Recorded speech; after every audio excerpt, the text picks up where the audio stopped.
Boa tarde a todos. Nós vamos começar aqui uma entrevista com o pesquisador da Fundacentro, Dr. Eugênio Ratten Diniz, que vai tratar de um assunto bastante relevante na atualidade, no contexto dos grandes acidentes, que foi o acidente com a barragem de Fundão, né, da Samarco, em Minas Gerais.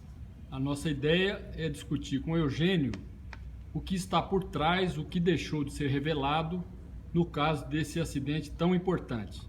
Então, Eugênio, o primeiro ponto que a gente queria que você comentasse o que já se sabe desse grande acidente, o que não se sabe, o que a gente precisa saber e o que a gente precisa fazer para evitar acidentes desse porte tão relevantes para o país.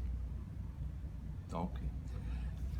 Bom, a barragem de rejeito de Fundão, o rompimento dessa barragem causou um grande impacto, tanto na sociedade também como também com relação aos pesquisadores, os profissionais que lidam com a questão de acidente de trabalho, porque o seu rompimento também caracterizou um acidente de trabalho inicialmente, com extrapolação em relação aos muros da empresa, atingindo também a comunidade e o meio ambiente. Mas, na verdade, se trata de um acidente de trabalho ampliado.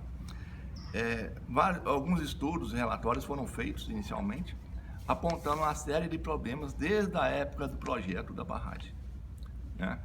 E entre esses problemas, a gente pode ressaltar inicialmente os relatórios do Ministério do Trabalho, o relatório do grupo Poemas de Juiz de Fora, que apontam que a escolha do local envolveu questões econômicas, que o projeto, a área onde foi locado essa barragem, apresentava problemas porque estava próximo de outras barragens, estava numa área de solo não muito resistente, e ainda assim ela foi aprovada pelos órgãos ambientais, o seu projeto.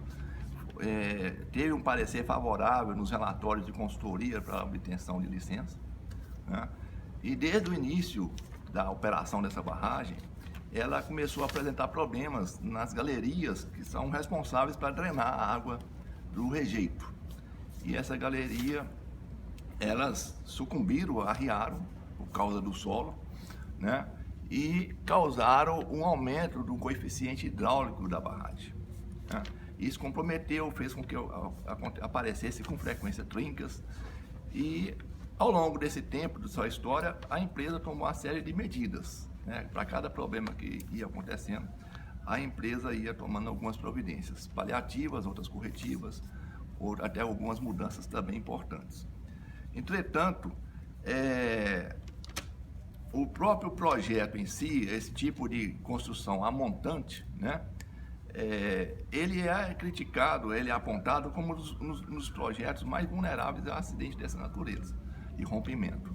Então já é um ponto a se questionar por que foi feito esse tipo de escolha, né? Por que a legislação ainda permite esse tipo de escolha. Então, parece que em outros países isso já tem opções, né, de vetar inclusive o uso dessa tecnologia, né, de barragem. Tem proibições desse tipo de barragem, tem também métodos de lançamento de rejeitos já seco, não com coeficiente de água elevado, que contribui também para ter alternativas mais seguras de disposição desses rejeitos. Então, a gente não sabe, os relatórios apontam uma série de problemas, né, em galerias, nos aparelhos de monitoramento também apresentaram problema ao longo da história. O tipo de lançamento sendo por tubulação, sendo hidráulico também, e as providências de diques alternativos que foram construídos e depois foram abertos, permitindo que a lama chegasse próximo da cabeceira da barragem. Então, essa série de problemas, a gente não sabe, na verdade, assim, foram identificados ao longo do tempo, né, desde sua construção, mas a gente não sabe como que esses problemas que apareciam, né, os relatórios que eram emitidos, como que eles eram discutidos pela empresa e pelas pessoas que tomavam decisão. Com relação às próprias empresas que faziam manutenção ou faziam avaliação da situação, a gente não sabe como que essas informações eram discutidas entre os consultores, entre as empresas, e internamente junto da empresa Samarco. Então são pontos que precisam ser esclarecidos para a gente compreender as decisões ou a ausência de decisão que contribuíram para que esse rompimento acontecesse. Sem isso, nós não temos meios, né, de explicar o acidente de forma aprofundada para gerar medidas preventivas eficazes. Tá certo?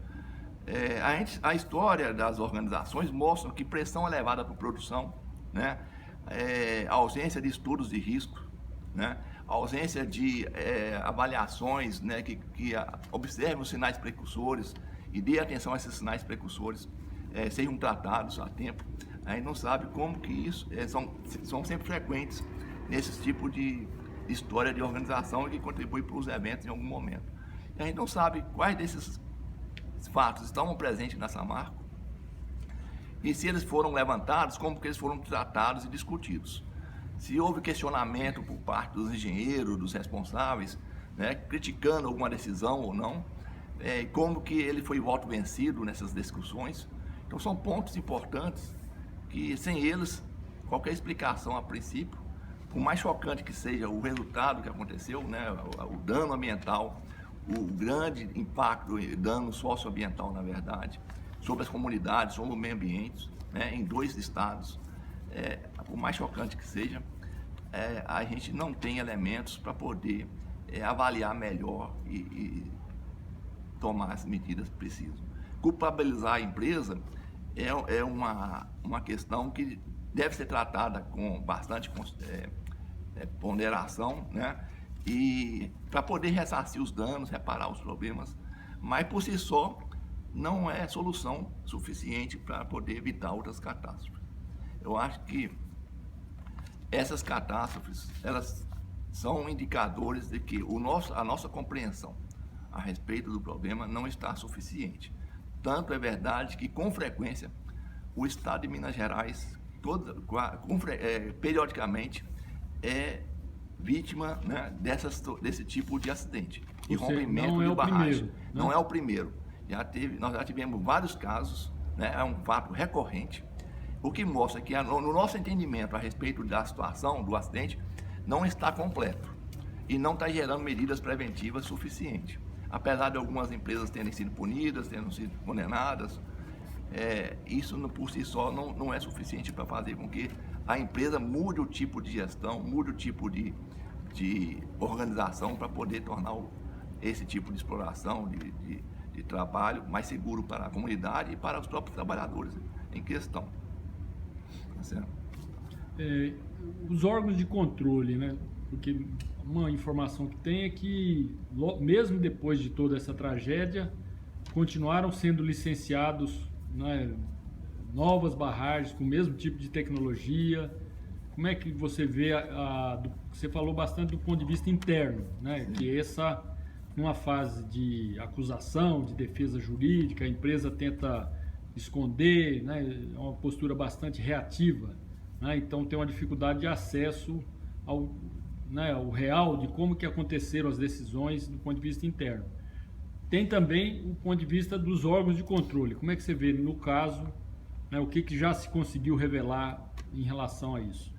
Os órgãos de controle, no caso, por exemplo, da Samarco, da represa de Fundão, eles avaliaram a represa e consideraram ela de risco, mas com o risco de ruptura baixo. Então, o que se levanta é por que isso foi considerado desse jeito. Nós também não temos explicação. Eles são submetidos a pressões políticas, a pressões econômicas.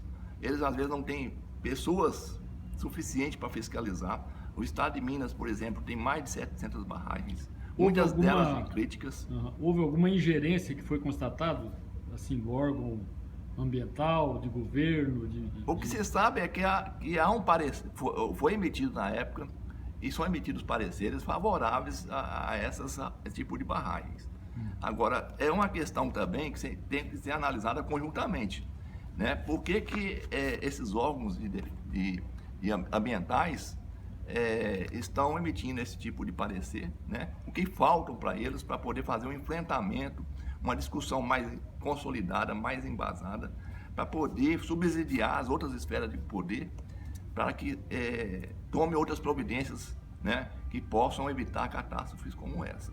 Então, da mesma forma que a gente não tem informações suficientes, são apenas hipóteses de pressões econômicas, pressões políticas, né, que interferem na gestão, né, tanto da empresa quanto do órgão público, a gente também precisa compreender como é que funciona um órgão, uma licença ambiental, que nós não temos esse elemento, né? Então, a gente tem que explorar melhor isso para poder gerar medidas ou recomendações de mudar essa história através da mudança de modelos de atuação dessas agências, né, públicas que fiscalizam, que liberam, que aprovam, que rejeitam, né? Quando um fiscal, por exemplo, ou um auditor desaprova ou pede mais tempo para poder apreciar com mais calma um projeto dessa natureza, a gente entende que eles são submetidos a uma pressão política forte, muito grande, para liberar rápido, né?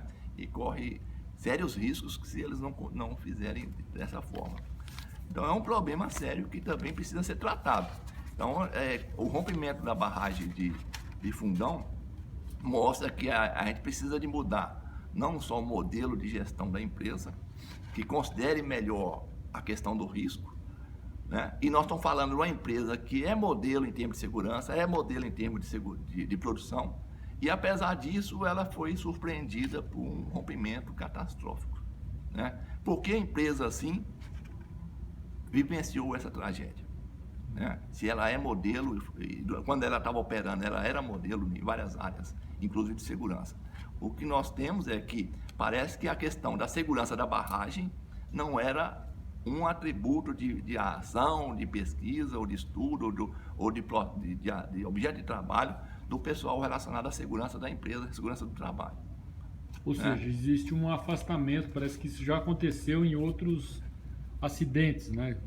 O caso do Texas City, por exemplo, é um caso que o pessoal via internamente, a equipe de saúde e segurança falava que a empresa não tinha acidente, que estava ótima. Os indicadores de acidente de trabalho da empresa não eram bons, apesar de nos últimos anos começar a apresentar algum aumento, né? Mas eram bons em relação a muitas empresas. E foi premiada nessa área de segurança no âmbito internacional, recebeu prêmios, recebia, né, era reconhecida o mérito, a atuação que ela tinha, o empenho. A gente não sabe por que essa dissociação da atuação da equipe de segurança, da questão da produção em si e a produção de rejeito. Um aspecto também relevante que o rompimento coincidiu numa época que o valor do minério caiu bastante. Ele chegou numa época a um preço de $200 e na época do rompimento, da tonelada, na época do rompimento, o preço do minério de ferro, da tonelada de minério de ferro, estava na faixa de 48, aproximadamente $50 a tonelada. Então, a empresa, para poder manter os lucros e manter os dividendos aos acionistas, aparentemente aumentou, né, a produção de extração de minério, causando uma grande produção de rejeito, né? Então, a gente não sabe como que essas decisões de produzir mais, gerando mais rejeito, né? Quem questionou, como que isso foi negociado, como que isso foi, essa informação, essa necessidade, né, essa ordem de produzir e explorar mais para poder manter lucro, se ela foi comparada, né, avaliada junto com os indicadores de problema que estava tendo na barragem, né? Então são decisões de um lado, diagnósticos de outro, né? A atuação dos órgãos públicos do lado de fora, que precisam ser entendidas como um todo, né? Como um sistema, não como atuações, fatos isolados. Trata-se de um evento complexo e, dada a sua complexidade e o problema, é preciso analisar todos esses aspectos juntamente, né? Como um fato interferia no outro, tá certo? E do ponto de vista desse aspecto econômico, você acha que poderia ter tido uma diminuição no custo de manutenção, por exemplo? Ou de investimento? O estudo que foi feito pelo Grupo Poemas mostra que houve um corte no investimento na área de segurança, na área de gestão de segurança, né? E provavelmente deve ter tido também cortes de custos em outras áreas também da produção, né, inclusive talvez da própria manutenção e recuperação da barragem. Apesar disso, esses relatórios também apontam que a empresa tinha um contingente de cerca de 300 trabalhadores, com várias máquinas trabalhando, tentando recuperar e fazer algumas intervenções nos problemas que estavam aparecendo o tempo todo.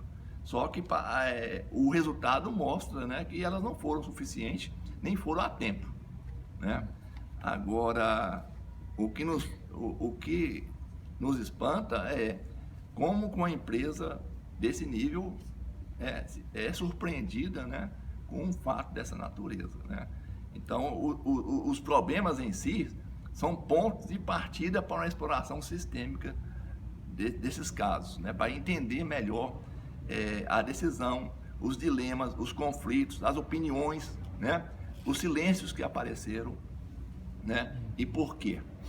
Sem isso, a gente fica difícil de explicar o acidente, né? Ele é explicado porque a barragem entrou num índice de liquefação, num gradiente hidráulico elevado. Mas o que está por trás disso?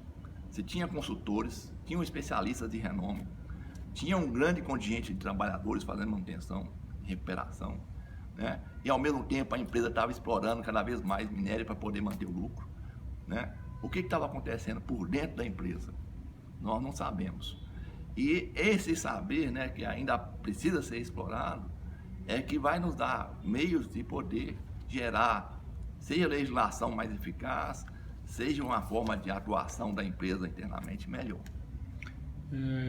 Então, do ponto de vista de metodologia, né, o que você acha? Você acha que as metodologias aplicadas, elas conseguiram?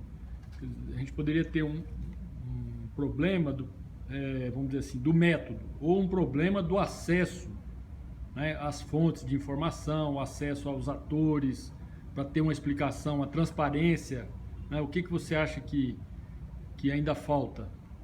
Falta justamente isso, acessar as pessoas que viveram a história da empresa.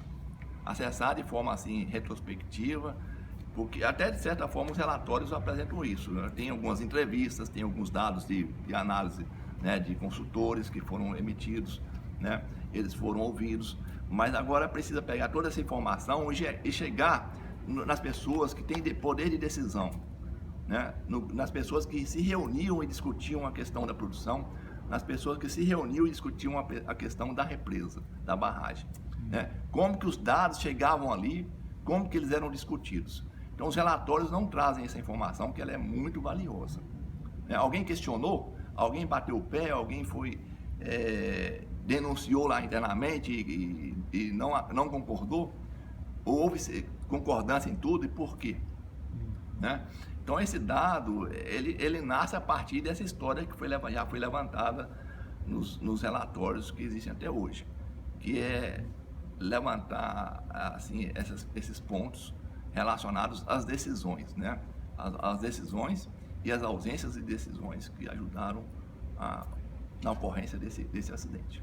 Que é um desafio bastante grande, né? Um desafio enorme num contexto de judicialização, de condenações, ou seja, a empresa, o acesso, sem esse acesso a gente não consegue entender, não consegue prevenir, né? Se tiver o acesso, a empresa pode se fechar e camuflar, né? Falar outras coisas, porque tem essa questão, né? O problema grande que talvez impeça de forma bastante expressiva análises mais embasadas e mais exploratórias, sistêmicas dessas questões, diz respeito justamente a essa questão da judicialização. As empresas, nesses casos, de acordo com as leis, né, no Brasil, são passíveis de serem condenadas civilmente e criminalmente. Então, a grande parte da decisão, como vai ser conduzida uma análise de acidente, depende da autorização ou não do setor de advocacia, de judicial lá da empresa. E geralmente eles têm medo de levantar questões que possam incriminar ainda mais. Por outro lado, esse impedimento acaba vulnerabilizando ainda mais a empresa para outros eventos, porque os fatos que contribuíram para que isso ocorresse continuam permanente existindo na empresa, na forma como ela lida, porque ela não muda seu processo, porque ela não entendeu o que está deixando ela vulnerável, né? Ela não gera um conhecimento capaz de subsidiar as instâncias reguladoras do governo, no poder estadual ou federal, né? E em decorrência disso, as leis também ficam, e as normas ficam prejudicadas, né? De tentar mostrar, né? Indicar, né? Caminhos alternativos e exigir, né? Ou até mesmo de mostrar formas de atuação, de liberação de projetos ou de fiscalizar projetos dessa natureza mais eficiente, né? Justamente pela ausência, né? De elementos que mostrem como funciona por dentro uma organização. Como que a pressão por produção, a pressão por reduzir custo, né? A ausência de análise de risco, né? De ampliados, por exemplo, como que isso interfere na decisão, interfere na gestão, né? E se isso não é esclarecido, outros eventos vão continuar acontecendo, né? Por isso que tem continuado a acontecer, né? Com frequência. Por isso que ele se repete. Por isso que se repete. Muito né? bom. Aumentar o rigor da legislação por si só não é suficiente para prevenir. É claro que precisa reparar, né? Reparar bem, pelo menos em parte, né? Porque o dinheiro não vai conseguir recuperar todo esse dano ambiental e social que teve, e amenizar toda essa dor causada. Mas a prevenção passa por um caminho bastante distinto, que ainda nós não sabemos ainda, não aproveitamos ainda essas oportunidades, né? Legal. Vocês têm um coletivo lá, eu queria que você comentasse um pouco, né? Vocês têm conexões, como é que é, o que vocês estão fazendo? Esse projeto Conexões, chama Projeto Conexões Saberes sobre o Trabalho, ele visa justamente aproximar o conhecimento produzido pelo poder público nas universidades, nos órgãos públicos, do trabalhador e de seus representantes. Então ele já existe há em torno de 7 anos. No ano passado, em 2006 e 2005, 2006, nós direcionamos as ações desse projeto para entender a questão do acidente da Samarco, né? E infelizmente não tivemos muito resultado, porque a empresa está fechada em termos, e a comunidade também está de certa forma fechada, porque todos têm medo de falar alguma coisa, né? A comunidade porque quer o retorno o mais rápido possível, e com razão, da operação da mineração, porque depende dela para sobreviver. E a mineração fechada por causa do medo que tem de alguma coisa poder servir de fato para incriminar ainda mais. Então o projeto ele conta com pesquisadores da Universidade Federal, da Fundacentro, da Unifei, do Instituto Federal de Minas Gerais, e de vários sindicatos de trabalhadores que se reúnem periodicamente, mensalmente, tentando discutir essas questões, os conhecimentos, e gerar um produto, né, de um aprendizado e alguma coisa que seja possível de ser aplicado no ambiente de trabalho, né? Então a ideia do projeto é justamente isso. Muito bom. Então nós agradecemos aqui o Eugênio, é um parceiro também do Fórum de Acidentes de Trabalho. Esperamos que essa divulgação ajude aí na reflexão dos caminhos de análise e prevenção de acidentes. Muito obrigado.